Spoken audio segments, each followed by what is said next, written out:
Okay, who's ready and excited for an all-new Mimer base Perik Aleph? We're going to be starting the second Mimer of Kuntres Umayaan. The whole first Mimer was telling us different levels of pleasure. Some people run after things that just make them feel good, like eating food. Some people, what they like is music. Some people are into something a little bit more refined, like their emotional expression, showing people kindness. And some people have the emotions run by intellect. And then there's the top of the food chain, the people who are into intellect. They like playing chess, and reading Aristotle, and reading Plato, etc., etc.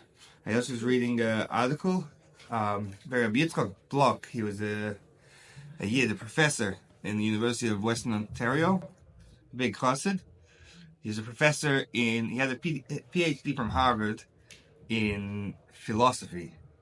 So he was a student of Plato until his first Yechidus with the Rebbe. We were speaking about philosophy with the Rebbe. The Rebbe told him Plato is a cruel philosophy. And after that, he thought about it and he realized he's going to drop Plato. So Plato believed that when children are born, you should take them away from their parents and you should raise them as children of the state, not children of their parents. After that, he became a student of Aristotle. Anyways, doesn't have much to do with what we're learning today, because today we're going to talk about how we're going to take it to the lower level. Until now, we were just talking about permissible things that are high level. Permissible things are very immature. Some people spend their whole life running after donuts. It's a bit sad, but it's not Naveya. Now let's find out the next level. Minor base, Perikal. V'hinei calls they're all this ubedvar momentarim. This is all with permissible things, but sometimes Mesis Yetzer Hara. The Yetzer Hara convinces you. Gam b'dvarim ha'asurim. Also with forbidden things. V'hu gam keim mashamarlo. It's also that it shows him that toivador, the thing's good. V'atainu sheish b'zeh. It's very enjoyable. So let's say forbidden things, such as to eat not kosher food. The Torah could say, wow, look at that. It looks delicious. And it brings up your feeling of desire. It starts making you so excited about it. Until the guy just can't live anymore. And he falls for it, God forbid. So it's a bit like an ad, yeah? You ever trying to watch an inspirational video, and an ad pops up from McDonald's, and it's showing a burger from 6 different angles with beautiful lighting. You can practically smell it just by looking at it. That's what the Yetzer Hara is doing. It's like the perfect meat and everything like that. Exactly, with exactly 77 sesame seeds on top. In real life, it's like... So, yeah, that's what those burgers, that's true. But that's what the Yetzer Hara is, trying to tell you that this is so beautiful and enjoyable and you're going to have a great time. So, how's the Yetzer Hara going to convince you that? So here we're going to find out a very, very smart trick the Yetzer Hara does. But even at derech, the way, maybe a Yetzer Hara, that the evil inclination, so some old Chassidim couldn't say inclination, the dvarim elot, these things, hukmei merzal, it's like a rabbi's teacher, Shabbos Kufay base, that what? Kach yom nasa shel Yetzer Hara. This is the skill of the Yetzer Hara. Nasa literally means the job, like the skilled job, the profession. Hayoim today, Omer Loi, the Yetzer Hara tells you, say kach, do this. Umachar, the next day, Omer Loi is going to tell you, say kach, do that. Ad until Omer Loi tells you, Leich v'avodah zarah, go serve avodah zarah.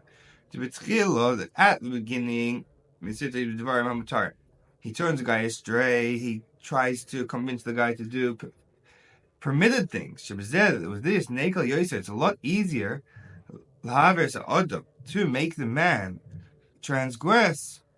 But through this misave, the guy is going to become more grub, more crass, more thick, literally it means. Misgashim is we're going to become more inclined to physical things, closer to physical, further from the spiritual. Nafshe, that's how his soul's going to become. Sure, it's saying this Nefesh Bahamis, that the wills of the Nefesh Bahamis, of the animal soul, Misgadlim, are going to become greater, Misrabim, and become more, Leratis B'chol Dover, to want all different things. Verotzen, and the will who betoikev moed is going to be super strong. So Misavim moed b'chol dvar taiva is really going to want all different types of things. So right at the end over there, we said 2 things. Number 1, that he's going to want all sorts of different types. And number two, that all these different things that he wants, he's going to want very, very much, very strongly, very intensely, with a great desiring and longing of his soul. So, what's the trick of the Yetzer Hara? Very simple trick. Today he tells you, hey, do a little mistake. And then tomorrow, do a little bit more. You guys ever read the book when you were kids, Ellie and the Little White Lie? First he says a little white lie, and then it's a kid's book, so the lie is like this fluffy little creature next to him, this little white lie, this like cute lie, and they end up saying a bigger lie, and a bigger lie, and in the end the lie becomes this really giant purple lie that he can't stop until he somehow manages to stop it. Anyway, it's a cute book, but it's a good lesson. It's the same thing as the Yetzer Hara. The Yetzer Hara is always coming to us and telling us, maybe you should come today, you should take 5 minutes off learning. Leave 5 minutes early. You'll beat the traffic. And then the next day it's like, maybe 6 minutes is better. And then maybe 10 minutes. If the Yetzer Hara is going to come to you today and say, hey, maybe you just drop out of yeshiva, you're going to be like, no way, that's a silly idea. You're going to be like, oh, where'd that crazy idea come from? And you're going to keep doing your thing. But if it tells you today do a little bit, the next day a little bit, it's a whole different story. The story of Rabbi Lezer the Krumer. You guys know Rabbi Lezer the Krumer? He was a chassid of the Alter Rebbe, and he said like this: that there was once a young man who was getting married, and Rabbi Lezer saw this young man, and he told him a very important life lesson. He's like, young man, listen up. You think when you get older, the Yetzer Hara is just going to go away. Now you can just do what you feel like. When you get older, you'll get a bit more mature. It's going to go away. It's like, I thought that also, but trust me, don't let him onto the doorstep. Don't let him get 1 foot inside. As soon as you open the door a little bit, then he just wants more and more and more. So, let's go weiter. Now we figured out the trick of the Yetzer Hara. He tells you, okay, now that we figured out the Yetzer Hara's whole trick is to tell you today to do a little bit wrong and tomorrow to do a bit more wrong until he gets you all the way down and dirty to do the worst things. Now we're going to find out lots of different people have different types of nefesh v'hamis. You ready for this? Now don't go around Zal today figuring out who has which nefesh v'hamis. Let's just figure out just on our own. Let's talk to ourselves. You'll see it by yourself already. Hine, exactly. Hine is coming to look at Madrigas. There are many types of levels, but have a nefesh v'hamis in regards to the nature of the animal soul. Yesh me, there's one guy, nefesh v'hamis shaloi, that his animal soul, ein chazik kol kach, is not so strong. V'hainu, sheyesh dvarim shemis. There's some things that he desires, and some things he doesn't want them, he doesn't desire them. He's like, yeah, I'm fine without that. So that's number one. Some things he wants, some things he doesn't. Also, the things that he wants, it's not such a strong will, it's not such a strong desire. He can live without it. That's Yiddish for, it's fine if he doesn't also have this thing. So before getting to the second guy, the first guy is number one, only some things he wants. He really likes donuts, but he doesn't need to go to Six Flags. So he's got limited taivas. And number two, that even things he does want, it's not like he's not dying for it. He'd really like a donut, but if he doesn't get a donut, he's fine. His life will go on fine. There's someone else who's ready for the opposite side of the spectrum. His animal soul, who would take of God, is very, very strong. Anything that he sees, and anything that he knows of, that there exists some pleasurable thing, he really wants that. The Rebbe says they're very geschmacky Yiddish. He wants everything. And number two, that his desire, he would take of God, is so strong, with such a great awakening. And he can't rest. And he can't be quiet until he completes this desire. So, we find that we have two types of people. And it's more like a spectrum. We have one type of person on one end of the spectrum who is a very settled, quiet guy. So he's fine without much taivas. You just give him, he's going to be like, I wouldn't mind having a Laffy Taffy today. And if I don't have it, it's fine. The other guy, he wants everything. He's like, yeah, I went to the candy store today, and I want one of everything. And then, if he doesn't have what he wants, he's going crazy. He's going out of his mind. He can't rest. He's like a little child who's crying in the aisle. I heard a story. There was once this Jewish lady who's in the supermarket, and she sees a non-Jewish, a Hispanic lady with a kid, and the kid's begging the mother, please, can I get this candy, that candy? So this Hispanic mother's like, it's not kosher. So the kid stops. So the Jewish lady goes over and she's like, why do you tell your kid it's not kosher? She's like, I see all the Jewish ladies do it and it works. It works for me also. So now we find out different types of people. Now, it's possible to be even when someone doesn't have such a strong nefesh hamas, by itself, it becomes so. It becomes super strong through being so deeply. Shikur means like sunk in, in a mud pit. In all different types of taiva. Of the gas, through this it becomes thick and crass. Be'etzem, in its very essence. Even though that by itself it's not such a strong nefesh hamas, through so many times, that is doing his taivas, it becomes through this take of nefesh hamas. Nefesh hamas becomes really strong. The ratzis b'chol davar, to want everything, and not only all the different things, also it's a really strong taiva. It's a bit like quality and quantity, that it wants lots of different things in quantity, and in quality it's a really strong taiva. V'yidur. One second, before V'yidur. So, now we found out a new thing. Not only are there some people who have a strong and weak nefesh hamas, some people, like Yehuda over here, who has a very weak nefesh hamas, is quite happy just sitting learning Torah all day. But if every day he's going to give in to every small taiva he has, he's going to end up running after a lot of big taivas. If today all he wants is to have a cup of milk every morning. That's what Yehuda's into. He really likes drinking milk. But if he keeps doing that every single time, nefesh hamas is like, you should have some milk. He's in the middle of learning, he's in the middle of davening, he's going to run and drink a cup of milk. Then tomorrow, nefesh hamas is like, you should have chocolate milk. And the day after that, it's going to be, you should have chocolate milk and a chocolate bar. And the next day, before you know it, the guy's going to be running around eating every piece of chocolate he can find. He's going to become a griobiak. Nefesh hamas, it's a bit like a muscle memory, The more you work on it, the stronger it gets. The more you let it exercise itself. It's like negotiating with terrorists, Nefesh hamas is a little terrorist inside of us. It's trying to get us to do all sorts of bad things.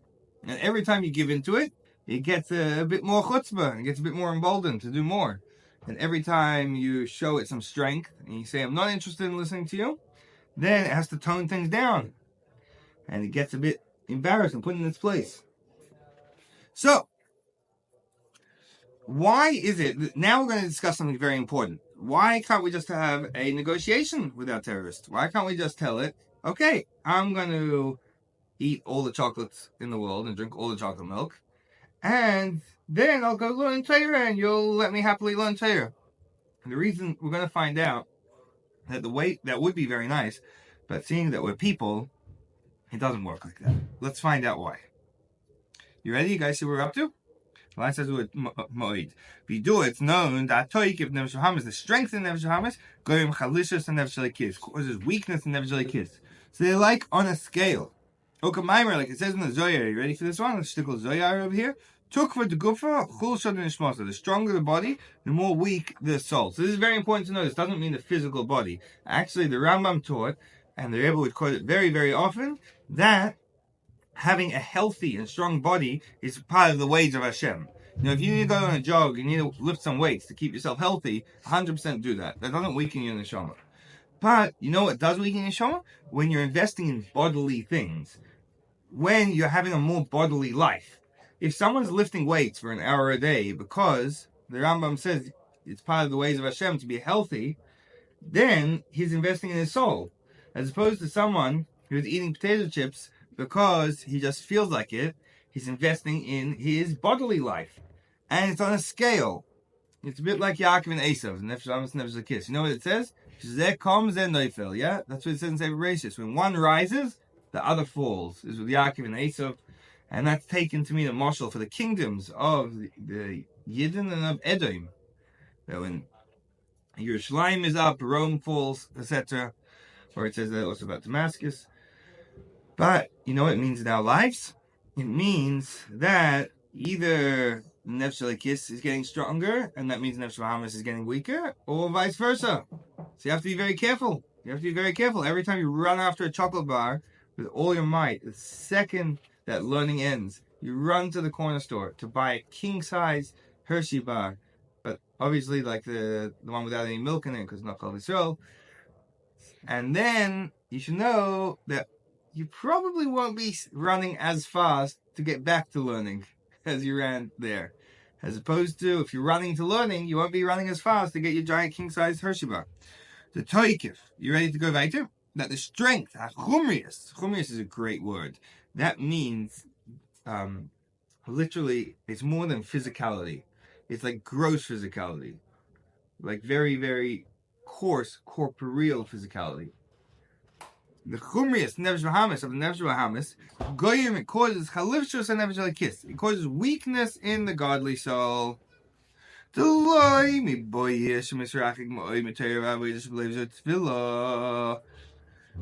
not only we're talking about that someone who's running after all his desires is going to be very far away from Torah and serving Hashem in a deep emotional way in prayer, because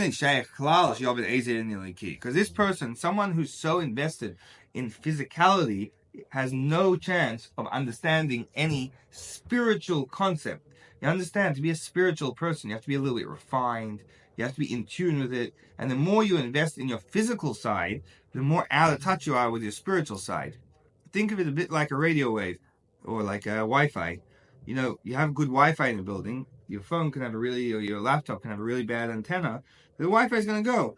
But sometimes you take it a bit further away, and sometimes your laptop's a bit old, so it doesn't pick up signal so well.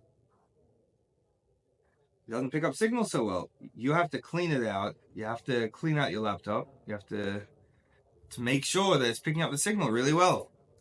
So too with Elikus, spirituality is a very, very refined signal. We have to make sure our receptors are very turned on to the max. If you have all the junk clogging up your hard drive, you're not going to be able to receive it so well.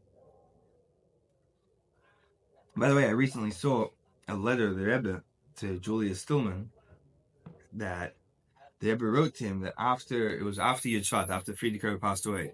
And the Rebbe wrote, now the Friedrich Rebbe is doing better than ever. Why? Because his life was always a spiritual life. He never cared about physical things. He was only involved in spiritual things. So now it's even more spiritual. But it's like the Rebbe said, the problem is on our end. To be connected with the Friedrich Rebbe when he's physically alive, you could send him a letter, you could have a meeting with him. It's very simple. Now you have to be connecting with him on a spiritual level, on a more spiritual level. So now the Rebbe uses this model of radio waves. You have to make sure that your receiver is a little bit more clean and in tune to get the radio waves. Fine. So now continuing on the things you can't do when you're a Gashmis monster. What were we saying the other day? A cookie monster. If you're a cookie monster and chowing down cookies, it's not really possible to be refined and in touch with Ruchnis. It's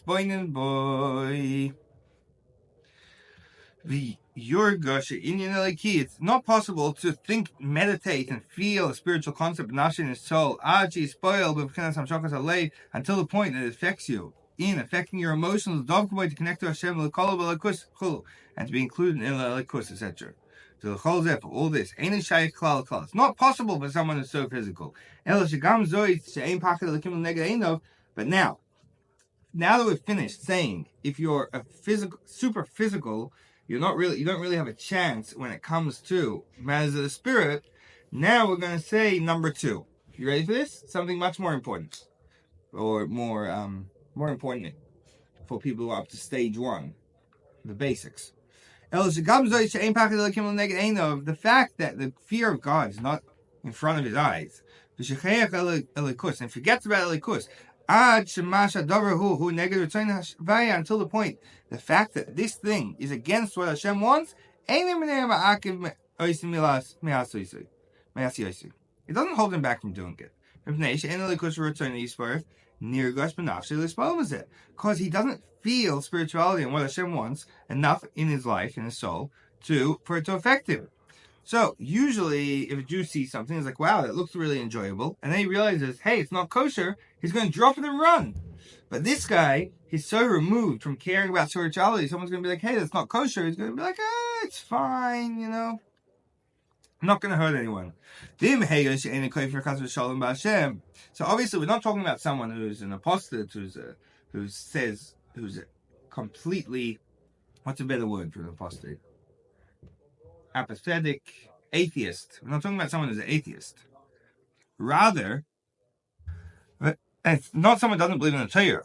The guy knows that the Torah is true. And more than that, not only does he know that the Torah is true, but he knows that this thing is forbidden according to Torah. So what's wrong with this guy? He believes in the Torah, and he knows that this thing's forbidden. However, he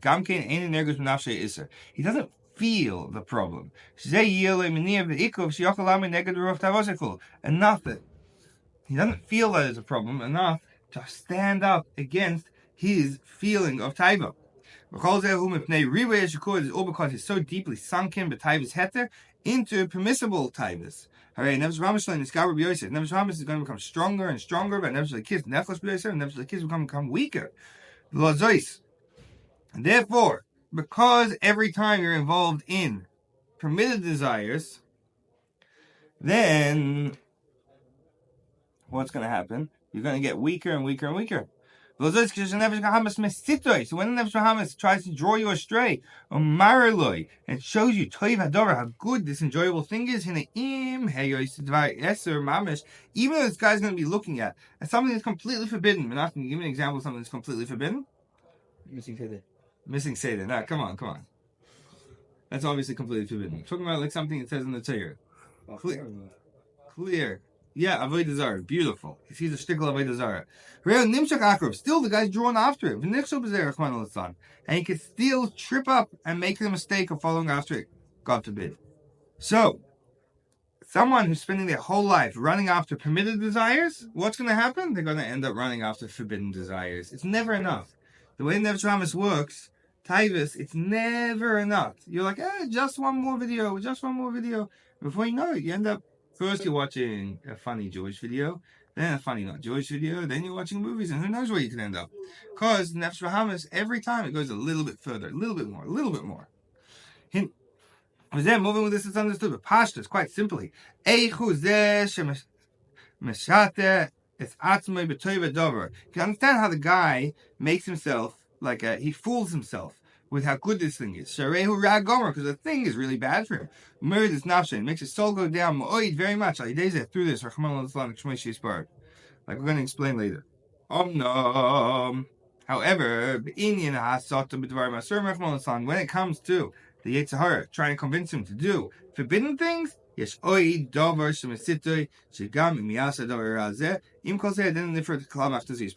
more trick it has I've explained. That when you're coming to do a really bad affair, let's say eat something not kosher, so the Yetzer Hara tells you, you know what, you're like about to eat this burger, and you're like, wait, I'm a Jew, I can't do this. The Yetzer Hara tells you, no, it's not going to affect your Jewishness. You're still going to be connected to Hashem just like before. Don't worry. Why is this something silly? Why is this a trick? Among Jewish souls, by the nature of the soul, it's impossible for them to separate themselves from God. Because, like we say, that you are our Father. That the Jewish neshama, we say that to Hashem, you are our Father. It says also Hashem called us bonim l'mokim, children to Hashem. So what comes out of this? That we're deeply connected, intrinsically connected to Hashem in our essence. Going against Hashem is going against who we are. It's impossible for us to disconnect ourselves from Hashem unless we fall for a trick. Mishum zem, because of this, gam kal shevakalim, even the lowest of the low, poishi Yisrael, even a sinner amongst the Jews, moisen nafshe al kiddush Hashem. He goes on Mesiras Nefesh for kiddush Hashem. V'hainu, that is, it's actually a Geschmack story about this. We have to rush to finish on time, but remind me about the story afterwards. But Hainu, that is, the kasher, even if someone's going to take away his soul from him, lo yavar al zeh chas v'shalom, he's not going to go against this chas v'shalom. The person is incapable of being separate from Hashem's oneness. So if this guy would know that through doing this evil thing, of course he's going to become separate from God. There's no way he would do it. He walks into a McDonald's. If he's like, hey, your Jewish soul is going to be cut off from Hashem through this, you're going to get banished. The soul's going to be decapitated. You're like, no way, and you run out of there. But the Yetzer Hara tries to seduce him. How? She'im calls there. Ain't that's never really because he's like, don't worry, nothing's gonna happen. You're not gonna be separate from Hashem. You're gonna be like every other Jew. And which is who is faithful to his God. He also convinced him it's gonna be good for him. And actually, this whole approach to the Yetzer Hara is straight up written in the Pasuk. What did it say in Sefer Devarim? The guy blesses himself in his heart, saying, Shalom Yali, it'll all be peaceful for me. Shalom Yali. Why? How's it continue? Because in the ways of my heart, I'm gonna go with whatever I feel like, and my life's gonna be good. Even if he goes in what his heart feels like, nevertheless, Shalom Yali. It's all going to be good for me. Everything's going to go fine. Like they said, through this Bob and Nichshel, the Kama Devarim. Through this, he's going to come to be Nichshel, to mess up, to trip up with all sorts of things. So, let's say in short what we talked about today. Kitzer. And number one, Nefesh Bahamas. The Nefesh Bahamas. Yeshu b'teva chalishus. Some people have a very weak Nefesh Bahamas. Yeshu b'teva toikev. Some have a very strong Nefesh Bahamas. Yekol dover taiva. Everything that is desired, how you do it, every desire that he knows of, he does it all in order to do it. He does everything he needs in order to get his taiva. I feel the taiva is heter, even permissible things. But Rabbis many times, it makes him so grub, so crass, to the point that the fear of Hashem is not in front of his eyes. The Yetzer Hara convinced him, even if forbidden things are done, he's like every other Jew and nothing's going to go wrong. So, what's the point over here? That, by the way, I just want to say a very interesting story. There was once a guy who came into Chassidus for the Rebbe and he asked the Rebbe a question. He's like, I don't understand. It says in the Mishnah that we spoke about the Persuasion Yisrael, sinners amongst Jews. It says that even the sinners amongst your nation are full of good deeds, like a pomegranate is popping full of fruit. So this guy asked the Rebbe, how is this possible? If they're called sinners, how can they be so full of good deeds? So the Rebbe began to cry. And the Rebbe said, I had the opposite question. If they're so full of good deeds, how can we call them sinners? Unbelievable story about how you look at your fellow. This guy thought, how can they be full of good deeds? The Rebbe said, how can they be called sinners? By the way, I think, I'm not sure why the Rebbe had to cry. Maybe the Rebbe had to cry that this guy standing in front of him has such a low opinion of other Yidden. Fine. So in short, what do we say today? There's one takeaway we need to take out from today. That today you might think, I'm giving in a little bit to my lower side. I'm going to break my diet a little bit. I'm going to do a little sin. I'm going to do something that's not so bad. I'm going to listen to my more physical side a little bit. It's not going to affect my spirituality. It's fine. Tomorrow I'll be able to learn and pray and meditate. Everything's going to go good. So you should know that that's exactly what your evil inclination wants to convince you. He wants to convince you to do a little bit wrong today, and a little bit wrong the next day, and a little bit more wrong the next day. Before you know it, who knows where you end up? It's like the little boy who was lost in the forest. He was going along. How did he get lost? He was going along the path, and then he took one step off the path. It's like, hey, I wonder where this goes. And then he took another step, and followed by another step. And before you know it, he ended up lost in the middle of nowhere. The same thing with us. When the Yetzer Hara comes and tells us, you have to do a little bit wrong, do a little thing wrong, just run after the physicality a little bit, tell it, no way, get out of here. Right, okay.